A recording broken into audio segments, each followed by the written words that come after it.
Okay, everybody, so I would like you to turn to page 19 in your notes packet. Pause me if you need to. And up until this point, we have been finding solutions to certain quadratic equations. And what we're going to do today is we're going to relate those solutions to their actual graphs.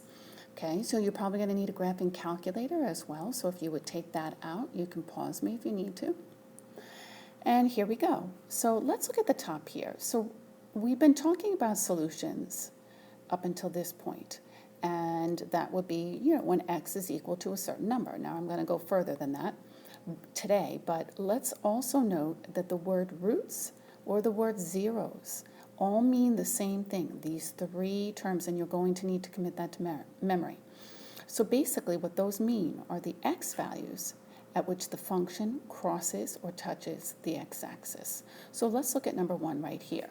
So basically they're asking for the roots, so we're looking for where this graph touches the x-axis.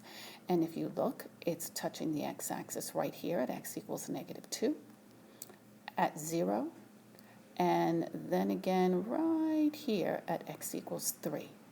Okay, so we are looking for those three values in your answer choices right there, and so then you should see that the answer is choice 4. Okay, please make sure you're taking notes in your notes packet.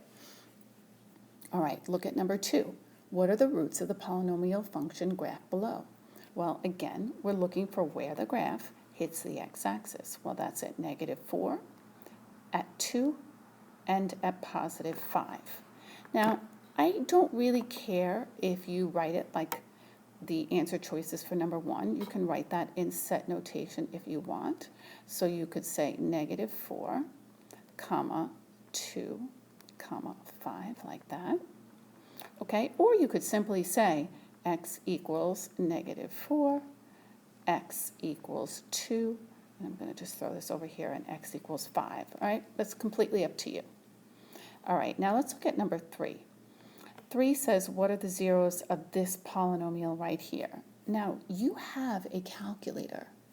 So if I were you, I would go to your calculator, go into your y equals, and type this into your y equals. So pause me for a moment if you would. Type that into your y equals and get yourself a picture, okay? Okay, so again, what you're doing is you're typing in the top left-hand corner of your calculator, hit that y equals button, and I just typed in the equation. Okay, now, to actually see a graph, I like it if you can do a zoom, which is in the top middle of your calculator. Zoom up at the top there, and then I hit the number 6. Zoom 6 and hit enter. Okay, so try that. All right, now when you do that, this is the picture that you should see, and then again, we're looking for the zeros. So there's 1, there's 2, and there's the third one. I know that I don't see this whole graph. I know that this graph is going to scoop down and it's coming back up, but I really just want the zeros or the roots, which would be this one, and this one, okay? And why don't we write those down? So we've got x equals -2. Oops, I'm sorry, actually x equals -3. I'm going to start all the way on the left, by the way. Okay, and then I've got x equals -2, and then I've got x equals 5. Now, there's another way to do that also. So if you don't like to look at the graph, or you like to look at the graph, but maybe your graph isn't working out so well for you, you can go to table. So everybody hit the second button, and then the top right-hand corner of your calculator, it says graph, and above that in blue, it says table. Hit that, okay? Pause me if you need to. All right, and then by looking at tables, some kids prefer this method. If you look right there at x equals -3, at x equals -2, and at x equals 5, you can see that all of these three x values, look, their y values are 0 here, and their y values are 0 there. So those are your roots, your zeros, or your solutions. So that's another way to do that. Okay, so there would be your answer, though, for number 3. Let's look at number 4. I'd like you to pause me, throw that into your calculator. Be careful, read the question very carefully. It says how many negative solutions. Okay, so go ahead, pause me and see what you get. Alrighty, now looking at this one, we want solutions. Remember, that's where we hit the x-axis. So the only solution I have is right here, okay? And that's at a positive one. So there are no negative solutions. Be careful, this is not a solution, this is a y-intercept. Okay, it's where the graph hits the y-axis. However, definition of a solution is where the graph hits the x-axis. Okay, so in this case, please don't write the number 0. Instead, I would just like you to write no solutions. Okay, or I should really say, let's say this instead, no negative solutions, because there are solutions, they're just positive, and the question's asking for negative. Okay, so no negative solutions. All right, go ahead, turn the page, and then let's look at page 20. All right, so page 20, it says, what are the zeros of the polynomial function? Again, you have a calculator, so why don't you go ahead and work those out. Put that in your calculator and see what you get. Okay, and there are your zeros. Now, part B says, what are the factors of the polynomial function? So, remember when we did the t-chart and you had the solutions? What you really initially had, let's take x equals -4, that first solution there, okay? Doesn't that start out as x plus 4? Because then, when you take that x plus 4, and you set it equal to 0 to find the solution, we would subtract 4, we would subtract 4, and there would be our solution, x equals -4. So to go backwards, we actually just change the sign to get the factor, okay?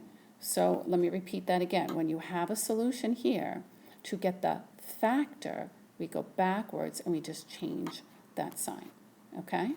So I'm going to repeat again. So my one factor should be x plus 4. The other one should be x plus 1. And the last one should be x minus 3, because remember, again, we're changing the signs. Okay? All right, go ahead. I want you to do number 6 and 7. Okay, so for number 6, I started by graphing it in my calculator and finding the zeros. There are the zeros right there. Now, if I want the factors, remember I changed the sign. So this should be x plus 1, this should be x minus 3, and this should be x minus 8. Now, it says which one is not a factor, so the one that is not a factor is choice 2. Okay, for number 7, if it has a factor of x plus 2, that means one of the zeros must be x equals -2. So you're going to put the 4 choices in and see which graph hits the x-axis at x equals -2. Okay, for number 7, the answer is choice 4. There's that picture that I just drew right here to the right. This is what you should have gotten when you put in choice 4, and you can see that hits at x equals -2. All right, so what I'd like you to do is turn the page, and we're going to look on page 21. And you should have had, I believe, an ed puzzle on number 8, correct? Yes. So what I'd like you to do then is take a minute, and let's have you do number 9. Okay, and these are the answers that you should have gotten for number 9. All right. Your zeros are where your graph hits the x-axis. I wrote it in curly brackets. Factors, I just change the sign, change the sign, change the sign, write them in parentheses. They gave you that the leading coefficient was 1/4, so that's the number that goes right in front here, followed by all your factors. And the degree of the polynomial is how many direction changes. So we're going up, then down, then up. That's 3 direction changes, so the degree of that polynomial is degree 3. All right, turn the page. Now, please make sure that you are taking notes in your notes packet for all of this. You've got to have your notes in there. Okay, so number 10 was an ed puzzle question. The only thing I just want to remind you again is remember right here, when you have a graph that hits that x-axis but bounces off of it, okay, that factor is going to be squared. So remember, this is going, that factor would be, the 0 would be x equals 1, so the factor is x minus 1, And remember, we're going to square that because that graph is tangent to the x-axis. In other words, it hits it and bounces back down. Okay, so hint, hint, hint. All right, go ahead, do page 22, number 11. Okay, and here is your answer for number 11. Okay, oops, I made a mistake. Can anybody see it on part A? This should be a curly bracket there. Okay, curly bracket, so make sure you have that. All right, and then let's just look at part B. So again, you have a graph that's tangent to the x-axis, so that factor should be squared. And then they're giving you a leading coefficient of 1, so that should be in front. We're writing an equation, so you have to have an equal sign and f of x. Remember that this means multiplicity 2. All of these factors, x plus 3 and x minus 5, have a multiplicity of 1, meaning that they, in this case, I start from going above the x-axis, I hit that 0, and now I'm below. Okay, there's no bouncing off like I have here. So when there's no bounce off, that's a multiplicity 1. This is a multiplicity 2. Okay, and what is the degree of f of x? It's 4. We've got going down, going up, going down, going up. 4 direction changes. Turn the page. All righty, go ahead and do number 12 and 13 on your own. So if you would pause me, work on it, and then when you're done, unpause me and you can get the answers. No cheating, okay? Pause me. Okay, and here are your answers for 12 and 13. Now, just be careful on number 12, okay? Because right here, your 0 or your root or your solution is x equals 0. So let's just talk about that for a minute. So if you have x equals 0 as a factor, technically that would be like x minus 0. Could also be x plus 0. But really, x minus 0 or x plus 0, if you think about it, is really just x. So that's where this x right here comes from, okay? You could write an x minus 0 here instead, or an x plus 0. It just looks weird, so we tend to write it like that. Okay, go ahead, turn the page. All right, work on number 14. Pause me, get an answer, and then come back. Okay, the answer for number 14 is choice, whoops, thought I had my pen on. It's choice 1, okay? You're just gonna take your zeros, which is here, here, and here, and switch the signs. Okie doke? All right. So now, last but not least, I'd like you to turn the page, and we are going to look at number 18. Okay, so go ahead and do number 18 on page 25. All right, number 18, the answer is choice 1. Be very careful because that is dots. So that's x minus 3 and x plus 3, which gives you those zeros of x equals 3 and x equals negative 3. So you got to do a little bit of factoring to figure that one out. Okay, so please make sure, oops, bell's ringing.